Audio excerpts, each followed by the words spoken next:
Hello everyone, I'm Marco Napoleone from Roma University. Today I'm going to talk about how we can improve entity resolution through domain constraint data augmentation. Entity resolution is the task of identifying and linking records that refer to the same real-world entity.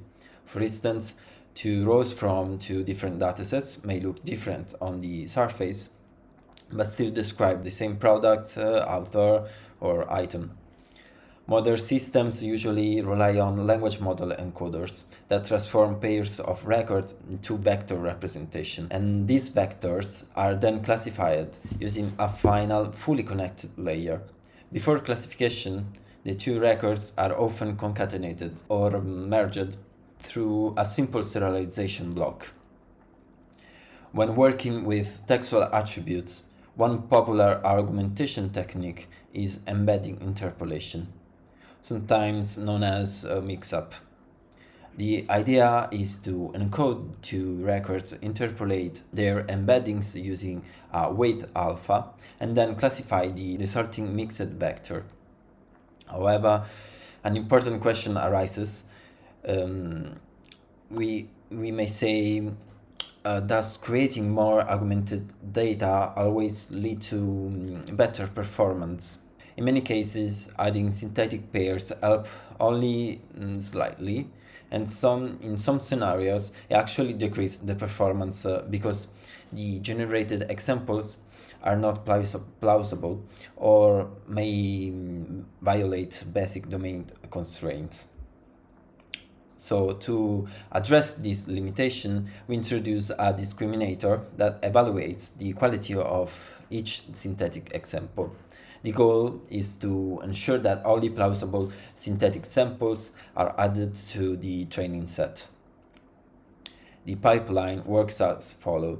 We start from the available matching pairs, generate synthetic entities through mixing, and then let the discriminator examine each candidate.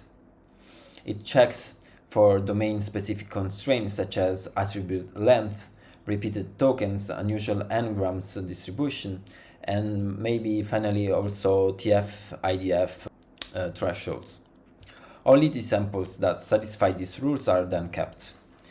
This makes the augmentation process much more controlled and prevents noise from entering the model. Alongside this, we propose a field-wise compositional generator. Instead of mixing entire records at once, we encode each attribute separately, combine attributes at the field level, and then decode them into a new synthetic record.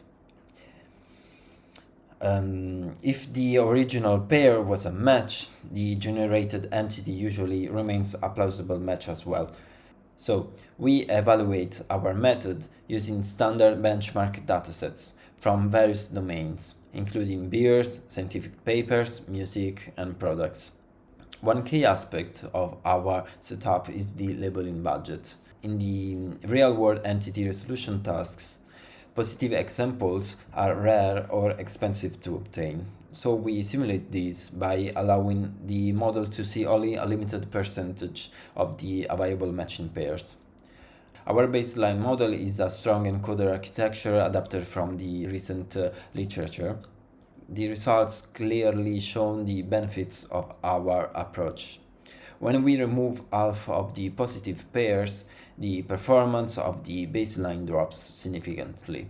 Adding naive synthetic data helps only marginally. However, once we introduce our discriminator and include only validated synthetic samples, performance consistently increases and often reaches or even surpasses the original full data baseline. Robustness and improved performance when labeled data is scarce.